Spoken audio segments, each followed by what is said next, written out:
Okay, so as the train comes through, it's going to go in the tunnel, and then it's going to go into my reversing section, which is the beginning of the short line on this side of the layout. As you can see, the crossover here basically splits the line.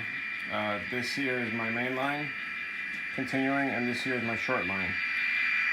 So as it comes through, it's actually entering regular track that's wired regularly. But what happens is, as it goes through, you can see the next block is what I consider this bridge section here. So basically from here to right at the end of the bridges, there's the other double gap right there. So what I'm going to do is I'm going to stop the train for a second while I explain this. So, you know, the basic rule for reverse sections is that you're supposed to make the reverse section as long or longer than your longest train. Makes sense, because usually a reversing section is a loop that goes right back into the same track. So obviously if your train is still in the other side of the track, once it enters that next block and tries to get back into, you know, the original track again, it'll short. So I get that. So the light bulb shape, I get, or a balloon shape, I understand. And either way, the train would crash into itself if it wasn't long enough. So that's like a given. But what happens when you have a reversing section that is on a straight track, just so that it can flip the you know, the polarity the other way until it gets to the other side?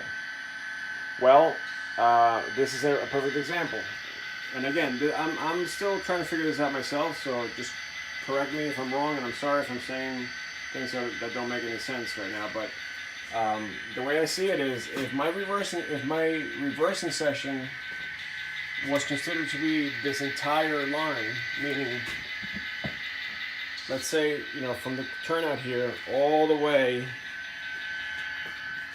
to that turnout there, yeah, that's longer, probably longer than my longest train. Maybe not, like, cause sometimes I run like 50-car trains, and it might be just too short for that. So I get it. I would isolate that entire track section to allow the train to get into this block, and then clear it once the last part of the train, which would be, you know, the caboose or another engine at the end. Once it would get into this block, it would already be in this polarity switch. So when I made this originally, I wasn't even thinking. I was just thinking, oh, I'll just go from here to here. Like, what's the big deal? Once the train enters, it'll switch it, and then it'll switch again there. And then it's already clear, because there's no consist that I have that is that long. I mean, that would be like 6 engines right there. So that's the way I was thinking. I was thinking, let's make it as short as possible for this track, just so that I can get the biggest constants that I would possibly run. And I rarely run more than 3 or 4 per train. So then it came to mind that, you know, the whole theory kind of gets flipped around, because now what happens is, as the train comes in here, the engines come in here. That's the powered section. It's reversing this track, and then once it gets here, it's continuing, or it's reversing it the other way, whatever the reverser does at that point. But it's already clear, because the engines have already entered that block. Now, if I have a caboose that's way in the back there, it doesn't matter, because I'm already in the next section. So when the caboose enters this little chunk of track, it'll flip it again, but it'll only affect that car until it gets to the end of the track. And by the time it gets here, the train's already set up for the regular polarity of the rest of the layout. Again, that's just the way I see it. Hopefully I'm correct there, but I've tested it out. And again, that's why I had power in the front and in the back of the train. Usually, the shortest train I run is 10 cars. I don't go that much shorter than that. So all of these cars in the center are going to have plastic wheels. So I'm not worried about detection in the middle of the train. I'm worried about the end of the train and the front of the train. So I guess I understand the theory if there's metal wheels and everything, and all these are, hooked up with resistors. But that's not going to be what I'm going for. So, here's the test is basically, if this is the shortest train I'm running, once this engine enters the block, then I can't enter any other power or a caboose with resistors into that block until that engine has cleared the block, which would be right there. So, if this block is that short, I only need like 6-7 cars before it clears it.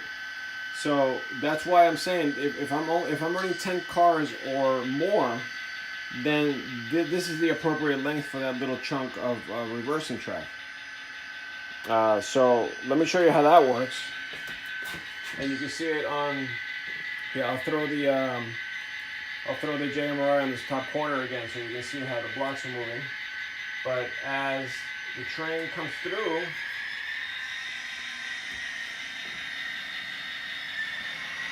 it enters the block right there. You see the JMRI switching into that next block, and it's still holding the back block because that other engine is still back there setting it off. But now this engine's going to clear. That's clear now, and then this engine's going to enter. So as you can see, they're all taken up right now, but it just released the other block. Now obviously as it exits this block, the only thing you're going to see is the right block, or the last block, being set. So they just clear it there, and you can see that all that's left on JMRI now is that last block.